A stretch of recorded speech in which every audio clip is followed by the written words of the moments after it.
ನಮಸ್ಕಾರ, ನಾನು ಸುನಿಲ್ ಹೊಸಕೋಟಿ. ಬಸ್ನಲ್ಲಿ ವಿದ್ಯಾರ್ಥಿನಿಗೆ ಕಿರುಕುಳ ಆರೋಪ ಹಿನ್ನೆಲೆಯಲ್ಲಿ 2 ಗ್ರಾಮದ ಯುವಕರು ಬೆಲ್ಟ್ ದೊಣ್ಣೆಗಳಿಂದ ಹೊಡೆದಾಡಿಕೊಂಡ ಘಟನೆ ಸವದತ್ತಿ ತಾಲೂಕಿನ ಜಕಬಾಳದಲ್ಲಿ ನಡೆದಿದೆ. ಬಸ್ನಲ್ಲಿ ವಿದ್ಯಾರ್ಥಿನಿಗೆ ಕಿರುಕುಳ ನೀಡಿದ ಆರೋಪ. ಬೆಲ್ಟ್ ಮತ್ತು ದೊಣ್ಣೆಯಿಂದ ಹೊಡೆದಾಡಿಕೊಂಡ ಯುವಕರು. ಜಕಬಾಳ ಹಾಗೂ ಬಸರ್ಗೆ ಗ್ರಾಮದ ಯುವಕರ ನಡುವೆ ಗಲಾಟೆ. ಮಾಹಿತಿ ನೀಡಿದರು ಸಾರಿಗೆ ಇಲಾಖೆ ಅಧಿಕಾರಿಗಳ ಡೋಂಟ್ ಕೇರ್.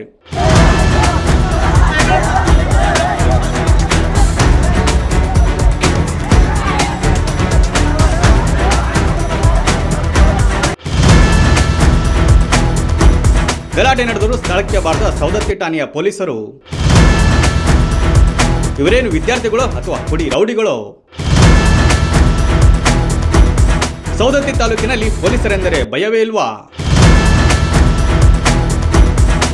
ಕಿರುಕುಳಕ್ಕೆ ಕಡಿವಾಣ ಹಾಕಲು ಗ್ರಾಮಸ್ಥರ ಒತ್ತಾಯ.